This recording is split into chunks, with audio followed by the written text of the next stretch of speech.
Hello, my name's John Ungerleider. I'm a professor at S.I.T. Graduate Institute, and two of my favorite humans and peacebuilders, Susie Bellici and Jan Passion, asked me to do this presentation for you on the rehumanization work that we do in our youth empowerment and peacebuilding programs here at S.I.T. in Vermont. So I want to make this point that rehumanization, which is a response to the dehumanization that often happens between enemies in conflict, for teenagers, it's really just a humanization process. This is maybe the first time they're really discovering other people in a deeper way and discovering themselves. And I want to emphasize how we do that in a holistic way at all levels, the mind, heart, and body. And so if you look in here, you can see when we think about working at the mind level, intellectual, overcoming fears and stereotypes. And we do that through dialogue and a number of other ways I'll show you in this presentation.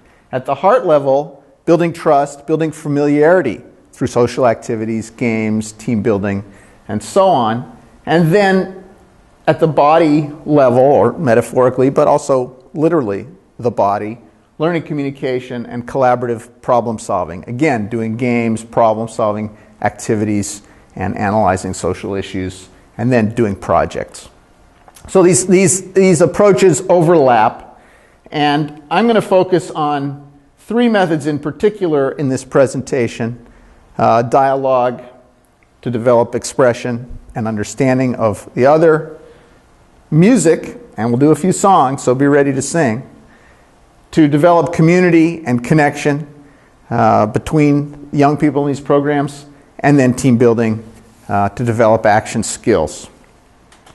So our youth peacebuilding and leadership programs here at S.I.T.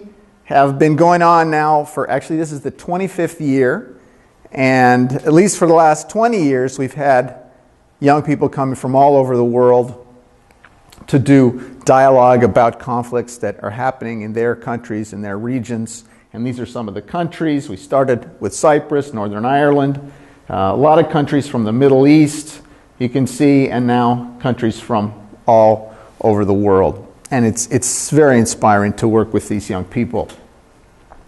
Now, before I show you pictures of them, the basic model of youth empowerment we're working with was from a colleague of mine in graduate school named Ange de Benedetto.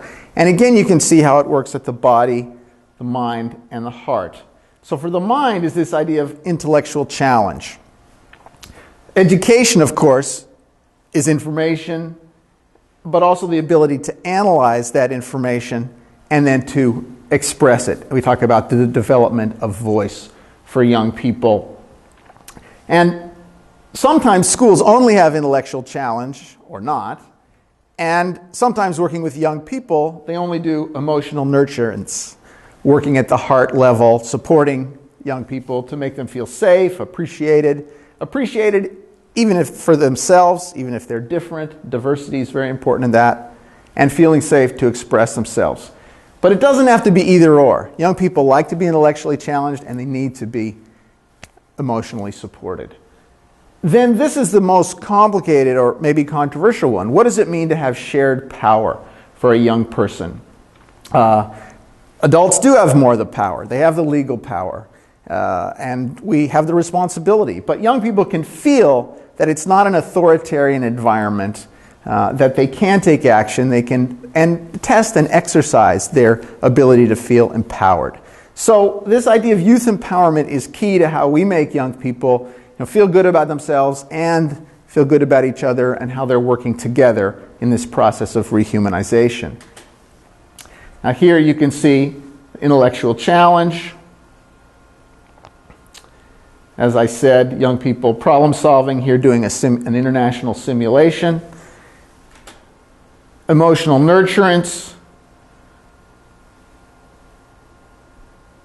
sitting together, doing activities together, playing music together, and shared power. In this case, marching in our local 4th of July parade and demonstrating about issues that they care about. Now, these are the components of our youth peace building and leadership programs, and we're not going to go into all of them. We'll just focus on the dialogue, team building, and especially the intercultural activities. But if you want to study this later, you can take a look at that. So we start with the body, very much with teenagers. Team building, it says here, starts on the first day. Lots of games, lots of icebreakers, lots of problem-solving, group activities, and people really learn to work together and include everybody in solving the problems. This is a great, very challenging game called helium stick. If you take a very light stick or a hula hoop and try to hold it with one finger and put it on the ground with a group of people, try it sometime and see what happens. It's harder than it sounds. Now, at the intellectual level, the center of these programs are the dialogue groups, the dialogue process. Young people, whether they're from conflict zones or in conflict with each other, we do dialogue so they can really deeply begin to understand each other and each other's point of view. And it's a very structured process, building first on similarities and differences, which is somewhat easy to explore, a low-risk activity, moving into more challenging and higher risk emotionally just topics and activities, focusing then on stereotypes. What are they? How do we overcome them by getting to know each other? And then looking more deeply at personal stories and histories, especially of conflict, and how young people and their families may have been affected by conflict in their countries. And finally moving on to a forward orientation and exploring hopes and even ways that they can stay in touch and maybe even take action on issues they care about together. This is an example of dialogue where we're not just sitting around and talking, but students do an activity where they explore different perspectives on history. In this case, Cyprus, the Turkish and the Greek side of the islands really have a completely different historical memory of the way that conflict works. And in this history walk, they compare those two perspectives. And then, having established a culture of inquiry in our dialogue groups, instead of arguing about which side is true, they ask each other about how they learned about each side's history and come to a deeper mutual understanding, hopefully to move forward. And it's important to remember, at the intellectual side of this work, we don't just look at the conflict, which wasn't created by these young people, but also the youth issues. And it's important for them. Here we say gender issues, drug abuse, education. We say teenagers in this country are interested in rock and roll, and we talk about that too. So it's not just conflict, but issues that they care about. Now, when I say rock and roll, we tend to use more of American-style folk music in the programs as a way to build community, and we do singing together. So I thought I'd make you do a little singing with us there at home and give you an example, briefly, of the kind of songs we do. Now, this one is interactive, so we'll see if you're awake. So repeat after me. Sailing up, sailing down. Good. Now, the challenging part, you have to do the opposite. Up, down, down, up. Okay, try it again. See if you can get it. Up. Okay, so that's how this song goes. And I'll sing one verse where it's also about diversity. So it's a song that was written about cleaning up the Hudson River, which they did successfully, that goes into New York City. And it's also about the race relations issues down in New York, back from the 1970s and 80s in the United States. Sailing up, sailing down, up, down, up and down the river, sailing on, stopping all along the way. The river may be dirty now, but it's getting cleaner every day. Some are black, some are white. Black, White up and down the river, sailing on, stopping all along the way. The river may be dirty now, but it's getting cleaner every day. So that's an example of that kind of song which students love to do, gets them very engaged. Their favorite song is this one about Vermont. It goes like this. Vermont, Vermont, Vermont, Vermont. Now repeat after me. Vermont, Vermont, Vermont, Vermont. Something about these mountains and trees help me know the meaning of peace. Vermont, Vermont, Vermont, Vermont. Vermont, Vermont, Vermont, Vermont. So you'll see videos of kids singing this months after the program in Iraq and in Libya, in Burma. So it's a silly little song, but they love it. But the last one I want to share with you, it shows is, and I'll just sing one verse, is about the deeper capacities for peace that we have inside ourselves. And to express that together is powerful for students. I've got peace like a river. I've got peace like a river. I've got peace like a river in my soul. I've got peace like a river. I've got peace like a river. I've got peace like a river in my soul. And the other verses are strength like a mountain, joy like the sunshine, determination, really getting in touch with these very human capacities we have for peace building and social change.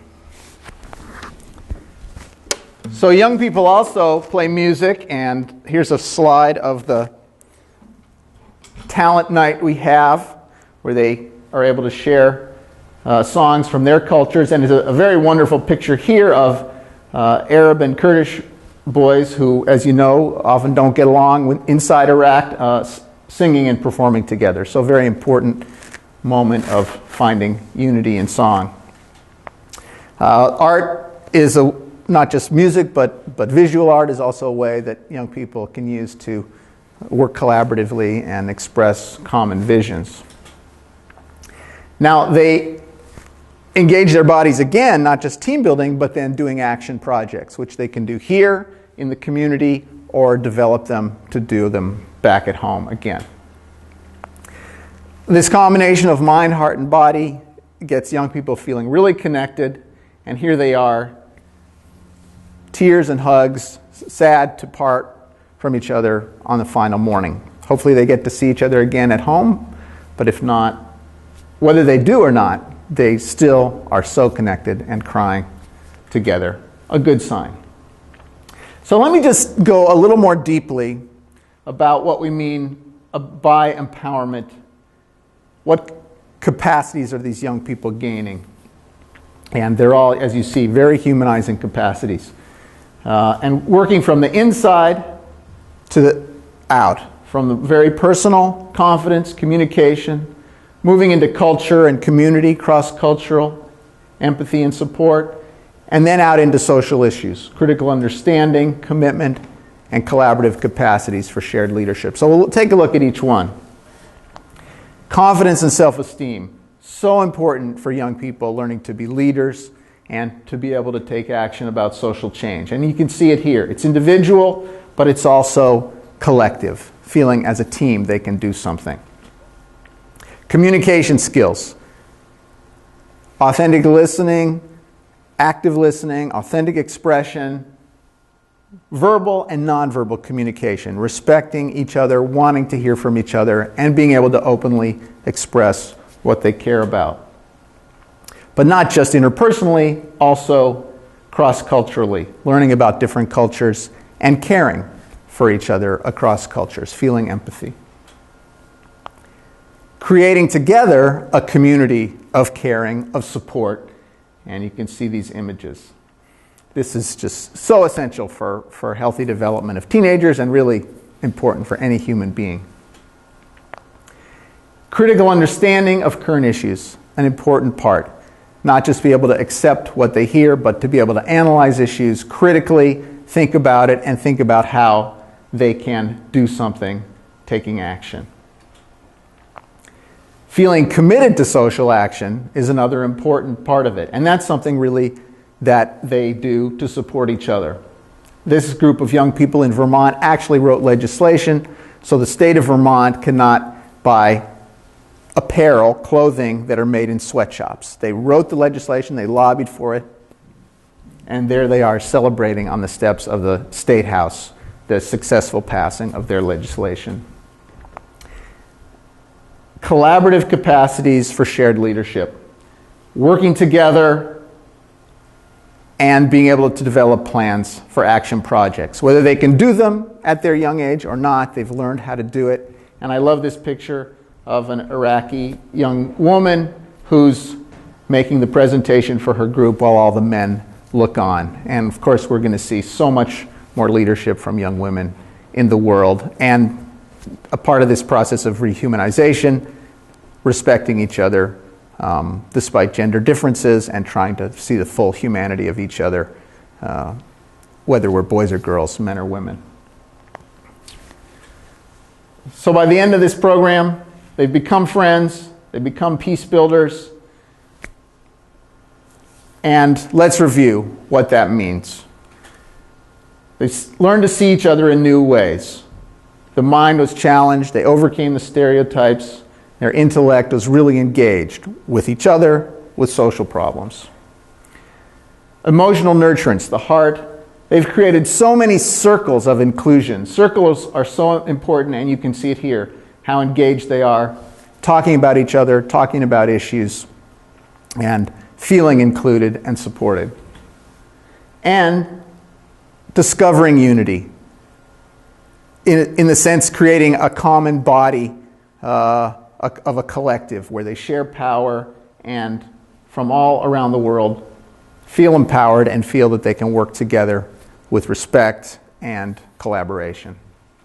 So, hopefully, within these programs, and certainly by the end, young people feel more human, fully human, connected to each other, finding a way to create a culture of peace, and you could say, being peace in a very collaborative way together. Thank you for listening, and good luck with all your peace work.